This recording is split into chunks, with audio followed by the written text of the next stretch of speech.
OK? Maintenant, je veux toucher sur l'article. Voilà l'article. Je ne vais pas tout lire. On va lire un peu. Je vais faire sortir les préceptes bibliques. Quand on vous dit que Esaü, ils seront exposés, les faux blancs seront exposés, ils sont en train d'être exposés, ils ne se rendent pas compte. Imaginez, ils n'ont pas honte. C'est des lobbyistes. Ils sont venus défendre l'intérêt de ceux qui les... C'est des marionnettes. Eux, ils ne réfléchissent pas pour eux-mêmes. Ils représentent les états profonds. Ils représentent ceux-là qui nous tuent, qui nous pillent jour et nuit. Il dit, proposition de résolution relative à la détention arbitraire du président Mohamed Bazoum par la junte nigérienne. Pourquoi vous les appelez la junte? Comment il s'appelle? Le général Charles de Gaulle, il a fait un coup d'État. C'était un putschiste aussi. Ah ouais, on veut rappeler Emmanuel Macron et ses Français-là. Le général de Gaulle, et c'est pour ça, même l'aéroport, un des meilleurs aéroports ou bien des aéroports de la France est nommé d'après lui. Il y a plusieurs avenues qui sont nommées d'après le général Charles de Gaulle, qui a fait un coup d'État à travers, qui a créé la 5e République ou quoi, c'est un putschiste. Mais comment se fait-il que ce même groupe ne va pas demander la justice et restaurer ce gouvernement qui a été renversé par de Gaulle? OK? C'est un double standard, ils font double standard. Double standard. On continue. Il dit, et Bazoum, si c'était que Bazoum avait, comment est-ce qu'on dit, il avait la citoyenneté française ou européenne ou italienne, on allait comprendre. Ce n'est pas le cas. Ou s'il était, il avait un titre de séjour européen, là, c'est compréhensible.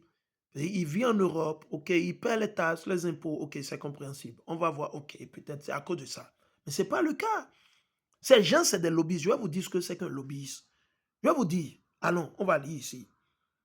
Il dit, un lobbyiste est un professionnel qui agit au nom de groupes d'intérêt. Au nom de quoi? Il n'agit pas au nom du peuple, hein.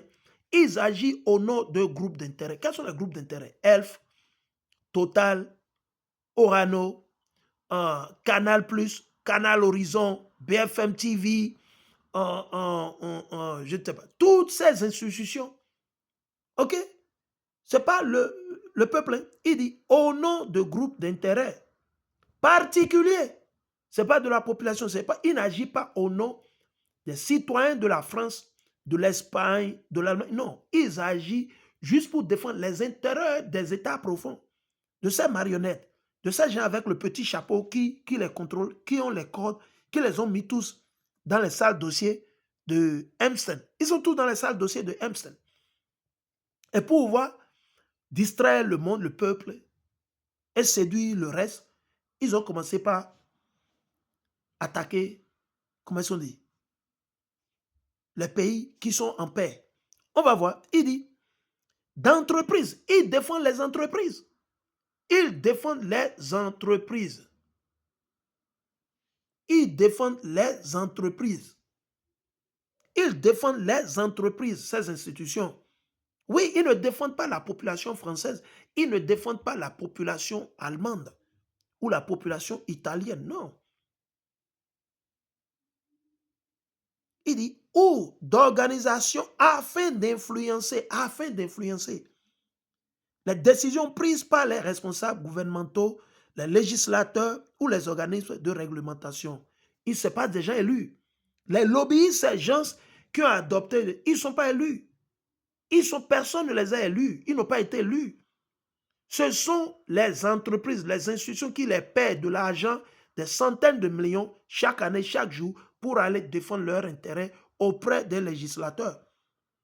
Auprès des législateurs et auprès des gouverneurs ou les organismes de réglementation. Ils recourent à la communication directe, notamment au lobbying, à la recherche en matière de lobbying et à la rédaction de lois pour promouvoir des intérêts spécifiques. Raison pour laquelle ils sont venus, ils ont été payés. Alors on va lire la définition du mot lobbyiste une fois encore. Il dit personne qui exerce des activités visant à influencer les responsables politiques. Vous suivez? Et notamment les membres d'une assemblée législative sur la législation, personne qui fait du lobbying auprès des responsables politiques. Et c'est tout ce qu'ils font. Le lobbying trouve son origine dans l'acte de solliciter des représentants du gouvernement afin d'influencer les politiques publiques. Afin d'influencer les politiques publiques. Et ces racines remontent à la Magna Carta du XVIIIe siècle. Non, du XIIIe siècle plutôt. C'est vers la fin du XIIe siècle. La fin du XIIe siècle et le XIIIe siècle. Bien que cette pratique soit ancienne, le terme lobbyiste est apparu au début du XIXe siècle, désignant probablement les personnes qui attendaient dans les halls des bâtiments législatifs ou des hôtels comme l'hôtel Willard à Washington pour aborder les politiciens. Et en plus, ces gens, lobbyistes, c'est des mercenaires. Un mercenaire, c'est un étranger, quelqu'un qui est payé pour venir tuer, piller, renverser. On va le lire. Mercenaire. Un particulier, les lobbyistes, un lobbyiste. Souvent, un soldat, ça a plusieurs sens. On va le lire. On va tout lire. Souvent, un soldat professionnel qui participe à un conflit armé pour un profit personnel. Pourquoi? Ce n'est pas pour défendre le peuple. C'est pour son propre profit personnel. Rémunération ou compensation matérielle, plutôt que par intérêt politique, national ou idéologique, sont ces gens-là. Il s'agit généralement d'une personne extérieure au conflit. Ces membres du Parlement, ces députés européens, sont totalement comment? Ils sont extérieurs au conflit qui se passe entre le Niger et Bazoum. D'abord, Bazoum, il n'est pas du Niger originellement, il est originellement de la Libye. Il n'y a pas de Bazoum au Niger. Ses aïeux ont immigré de la Libye vers le Niger. Et les Nigériens leur ont donné l'asile, leur ont donné le territoire et ils ont intégré. Et c'est lui qui veut déstabiliser, renverser et tuer totalement nos frères et sœurs au Niger. D'abord, il n'est pas Niger, il n'est pas du Niger originellement, il est libyen. C'est un poutite. Maintenant, supposons même qu'il est du Niger. Le conflit au Niger n'a rien à voir avec l'Union européenne. Ça n'a rien à voir. Et c'est de là où on vous dit, Esaü et Dom, ils n'ont pas la honte. Ils n'ont pas la honte. Parce que s'ils avaient la honte, ils n'auraient même pas ouvert leur bouche parce que c'est une honte. C'est une honte pour leur peuple. Ils n'ont pas de dignité, aucune dignité. Imaginez que tout ce qui se passe, il y a beaucoup qui sont tués en Europe, il y a plein de choses qui se passent. Il y a des guerres qu'ils ont commises en Afrique, ces Européens, mais ils ont pris des millions de nos aïeux, des centaines de millions de nos aïeux comme esclaves. De l'Afrique, ils ont vendu partout en Europe, partout dans les Caraïbes, en Amérique. Et on ne les a pas encore amenés au tribunal, on ne s'est pas encore mêlés. Ils n'ont pas encore payé pour les crimes qu'ils ont commis contre nos aïeux. Les Noirs, les Nègres, les Latinos, les Indiens, ils n'ont pas encore payé. Comment se fait-il que ce comité ne se lève pas pour aller restaurer et remettre et faire déguerpir tous les faux blancs de l'Amérique, du Canada, de l'Australie, retourner la terre aux aboriginaux? Mais il se lève, il veut restaurer Bazoum.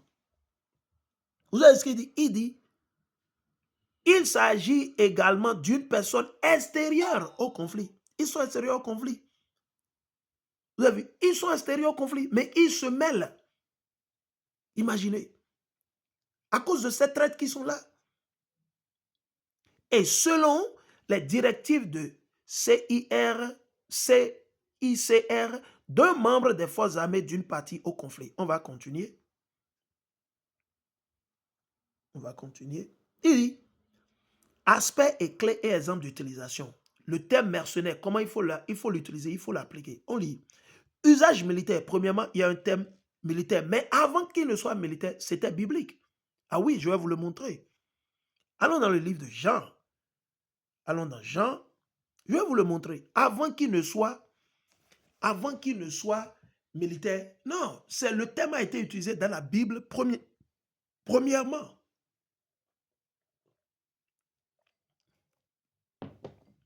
Allons dans Jean, le chapitre 10. On va vous le montrer. Pour que ça ne soit pas que c'est nous qui sommes en train de mentir. Tout ce que nous disons, c'est la vérité. C'est pour édifier le peuple. On n'incite personne à la haine, à la violence. Non, nous disons la vérité et nous mettons de la lumière sur l'obscurité. Le peuple européen Les citoyens européens, les citoyens américains, le peuple américain, ils ont besoin de savoir la vérité. Et c'est ce que nous faisons. OK? Nous disons simplement la vérité, pas plus ni moins. Nous exposons le mal. Allons dans Jean, non? Allons, on va le lire. On va le lire. On va le lire. OK?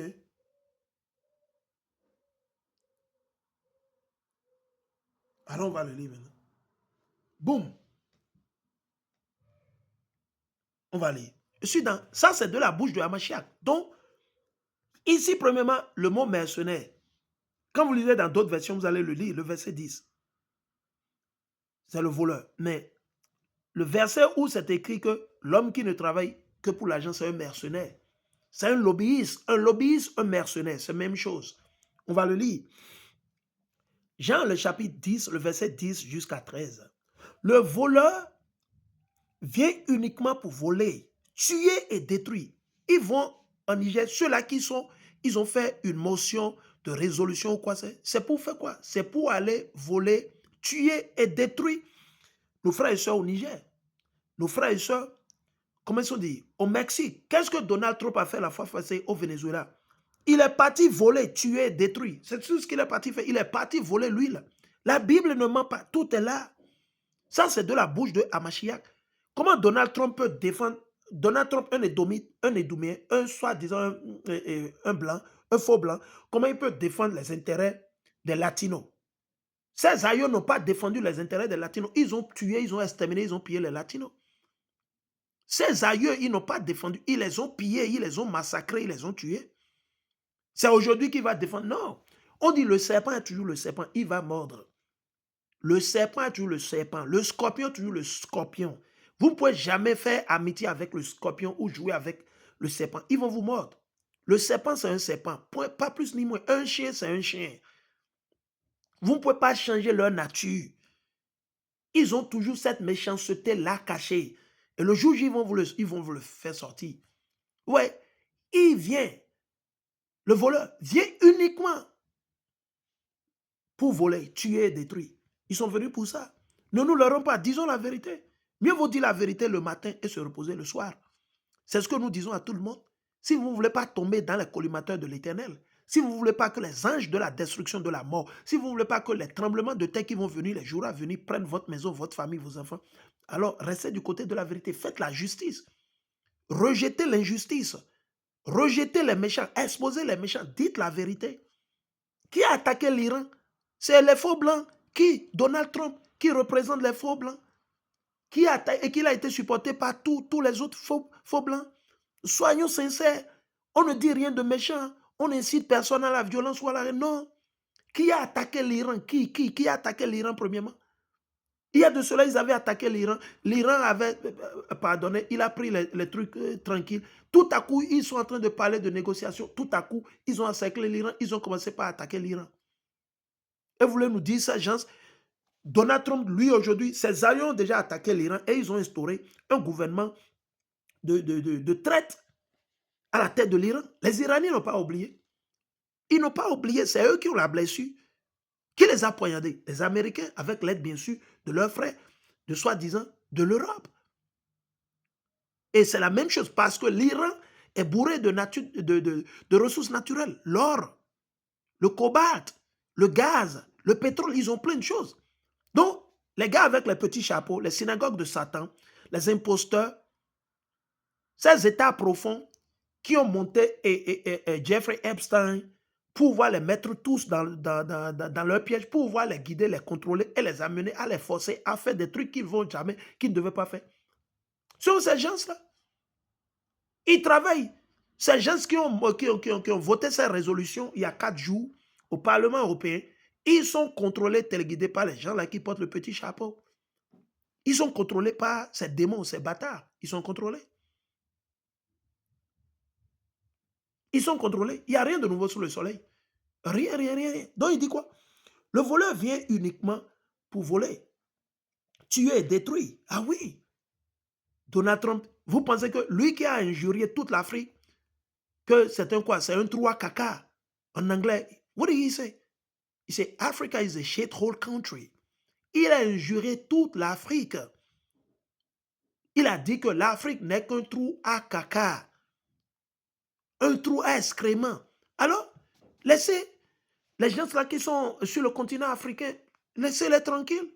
Si c'est un trou à caca, alors mieux vaut chercher au Canada, mieux vaut chercher ailleurs. Vous ne pouvez pas qualifier quelqu'un de bandit et tout à coup vous allez prendre sa nourriture. Vous traitez quelqu'un de bandit, de malfrat, et tout à coup vous allez prendre sa nourriture. Il y a quelque chose qui ne va pas. Soit vous êtes malade mentalement, soit vous êtes un psychopathe, un déréglé, un bourré mentalement. Et, pas plus ni moins. Ok, moi je suis venu pour que les humains aient la vie et l'aient en abondance. Qui? Hamashiach.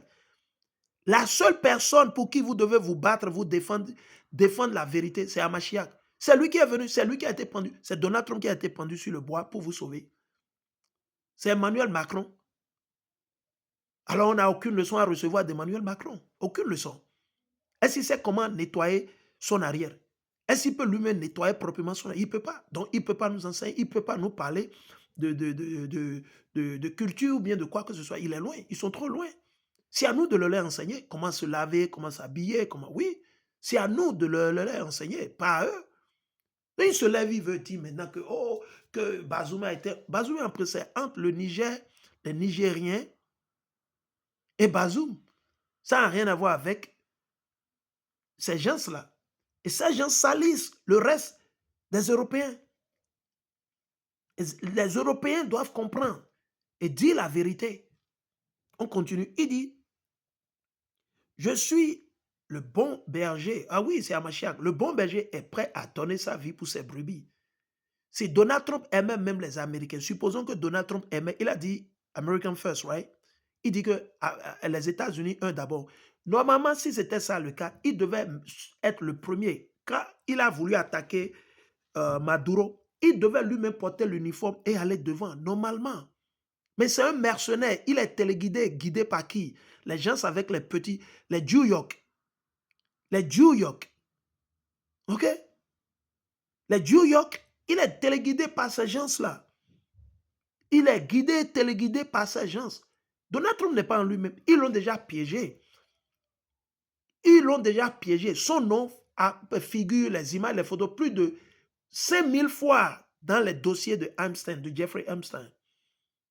Donc, ils l'ont déjà piégé et ils l'ont proposé comme marionnette. Parce que s'il ne le fait pas, soit ils vont l'envoyer en enfer éternel, soit il sera destitué et il ira en prison. Et c'est ce qu'il attend dans les jours, les mois à venir.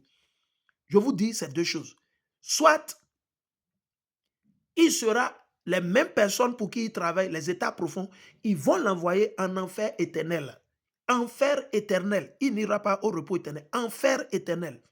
Ou soit il sera destitué et il ira en prison. C'est l'un ou l'autre. C'est ce qu'il attend. Ce qu'il attend, lui, c'est ça. Imaginez. Donc, comment lui, s'il ne se soucie pas de son propre peuple, s'il ne se soucie pas des citoyens américains qui paient les taxes, les impôts chaque jour, chaque minute, quand ils achètent de l'eau, tout ça, comment il va se soucier de nos frères et sœurs métissés, noirs, nègres, latinos, ou quoi, qui sont au Venezuela? C'est impossible, ça n'a pas un sens. Si vous ne vous souciez pas de vos propres enfants qui sont chez vous, vous n'arrivez pas à donner à manger à vos enfants. Vos enfants sont sans domicile fixe. Ils n'ont pas là où dormir. Tout à coup, vous levez, vous dites que vous allez vous soucier des enfants de votre voisin. Mais vous êtes malade, ça dit psychologiquement, vous avez des démons qui sont en train de vous couiller et de vous bourrer par derrière. Sûrement, il y en a. Il y a une multitude. Sinon, ça n'a pas un sens. Vous abandonnez votre propre maison, votre famille, pour aller aider une autre famille que vous n'avez rien à cirer avec. Mais à un moment, il faut arrêter. Ah, mais oui, il faut arrêter à un moment. Trop, c'est trop. Imaginez. Il dit, l'homme qui travaille, maintenant il veut parler du mercenaire. Il dit, je suis le bon berger. Le bon berger est prêt à donner sa vie pour ses brebis. Alléluia. Si ces gens-là étaient réellement, il y avait au moins plus de 1000 soldats français au Niger dans le temps. Si réellement, eux, ils aimaient Bazoum, pourquoi ils n'ont pas sacrifié leur vie pour pouvoir faire sortir Bazoum et l'amener en France? Ils pouvaient faire ça. On va prendre l'exemple de l'autre, Blaise Compaoré. Blaise Compaoré est en Côte d'Ivoire. Pourquoi il ne lui a pas donné, avec tout ce qu'il a donné, il a donné à la France gratuitement, tout ce qu'il a donné à la France gratuitement, comment se fait-il que ces mêmes personnes aujourd'hui qui sont en train de défendre, soi-disant Bazoum, comment se fait-il qu'ils n'ont pas demandé à Alassane Ouattara d'envoyer Blaise Compaoré en France? Ils devaient déjà donner la nationalité à Blaise Compaoré. Si eux, ils étaient réellement sérieux et sincères, c'est leur intérêt qui les pousse. Emmanuel Macron devait déjà signer. On voit Vladimir Poutine le faire régulièrement.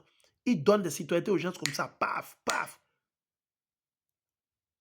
Il a donné la citoyenneté à qui? À comment il s'appelle? Comment le gars de Telegram, n'est-ce pas?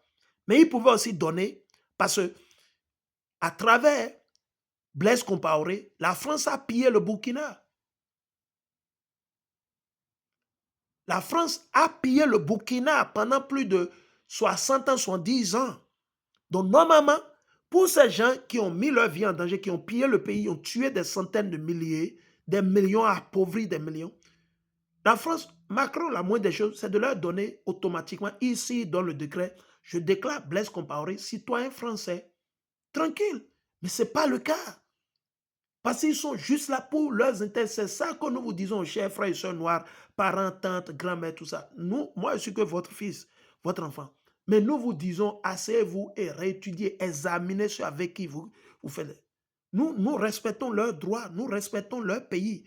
Quand nous venons sur leur terre, nous respectons tout. Tout ce que nous faisons, on ne dit que la vérité. Nous exposons le mal. C'est notre devoir. C'est ce que Dieu nous a dit de faire. On le fait. On n'a pas les armes, je n'ai pas les armes, je ne suis pas militaire, je ne fabrique pas les missiles, je ne vends pas la bombe, je ne sais même pas là où on vend les armes, rien de tout ça. Je ne maîtrise rien. On ne fait que dire la vérité. Nous sommes des citoyens simples, on dit la vérité aux gens, on ne veut pas que les gens périssent au jour du jugement. C'est tout ce que nous faisons. Au lieu de nous supporter, nous, au contraire, ils veulent nous attaquer. Ils veulent nous attaquer. Mais vous allez échouer. Parce que Hamashiach, il a déjà versé le sang sur le bois à cause de nous, à cause de nos péchés. Donc, il va nous délivrer. Comme il a délivré nos aïeux, il va nous délivrer. Alléluia. Il va nous délivrer. OK? Il dit, l'homme qui ne travaille que pour l'argent, c'est qui l'homme? Le mercenaire. L'homme qui ne travaille que pour l'argent, le mercenaire, les lobbyistes, ils ne travaillent que pour l'argent. Ils ne travaillent que pour l'argent. Je vous l'ai dit. S'ils étaient sincères, ils devaient sacrifier quelques militaires, soldats français pour pouvoir prendre Bazoum et l'amener en France et lui donner l'histoire. Si réellement ils ont dit que Bazoum, que c'est lui le partenaire stratégique dans le Sahel. Ah bon? Ah bon? Mais pourquoi vous ne lui avez pas donné la citoyenneté? Donnez-lui la citoyenneté européenne. Français, italienne, européenne ou quoi. Donnez-lui. Donnez-lui. Si réellement il a travaillé pour vous, vous attendez quoi? C'est de l'ignominie ce que vous dites. C'est de l'abomination, c'est de l'aberration. Ça ne sonne même pas dans le crâne. Même si vous dites ça à un enfant, il va vous dire, mais c'est la folie. Mais à un enfant, il va vous dire, mais vous pétez les plombs là. Vous pétez les plombs là. On doit vous faire gommer. Imaginez. Quelqu'un vous dit que c'est lui qui vous a aidé à piller le pays, à voler. Et vous êtes indigne, incapable de sacrifier quelques de vos soldats. Après tout ce qu'il vous a donné, vous avez pillé, volé le pays tout ce temps, appauvri la population. Vous êtes incapable. Même de lui donner la citoyenneté. Pendant ça, vous avez donné ça à ce monsieur, il a double nationalité ou triple nationalité, il est russe d'origine, il a la citoyenneté ou bien il a le titre de séjour en Arabie Saoudite ou bien c'est au Qatar et il a encore la nationalité française. Il a encore la nationalité française. Mais pour ces gens, ces traîtres qui ont vendu leur pays, qui vous ont aidé à piller le pays, vous ne leur donnez pas de citoyenneté. Ils n'ont pas le passeport français. Mais vous vous foutez de tout le monde. Mais vous allez vous foutre de certains de nos frères qui ne veulent pas sortir de l'islam, du christianisme, de la démocratie, c'est eux que vous allez avoir. Les élus, vous ne pouvez pas avoir les élus. Ah non. Il dit, l'homme qui ne travaille que pour l'argent n'est pas vraiment le berger. Ah bon? Les brebis ne lui appartiennent pas. Donc, le Niger n'appartient pas à l'Union européenne. Le Niger, le Burkina, le Mali, le Bénin, le Togo n'appartiennent pas à Esaü et Edom. Nous appartenons à qui? À Mashiach, qui a été pendu sur le bois, qui a été tué, qui a été sacrifié pour nos frères et sœurs au Niger, au Mali, au Burkina, au Bénin, au Togo, au Congo, au Gabon, en Guinée, Guinée-Bissau, Guinée-Conakry, Guinée équatoriale, en Afrique. Qui? C'est Hamashiach. Ce n'est pas l'Union européenne, ce n'est pas l'OTAN, ce n'est pas la Russie. C'est comme ça qu'il faut raisonner avec ces gens. Il dit, les brebis ne lui appartiennent pas. Nous n'appartenons pas. On ne leur appartient pas. On est des citoyens, on est des ressortissants, on a des titres de séjour, mais nous appartenons à Mashiach. C'est lui qui a été pendu sur le bois. Vous dites que vous suivez le Christ. Non? On lit de la Bible. Il dit, il les abandonne et s'enfuit quand il voit venir le loup. Alors le loup se jette sur les brebis et disperse le troupeau. Ok? Imaginez. Voilà ce qui arrive parce que cet homme ne travaille que pour de l'argent et ne se soucie pas des bêtes. Il ne se soucie pas de nos frères et sœurs au Niger, au Burkina, au Mali. Il ne se soucie pas. Ok? Je reviens.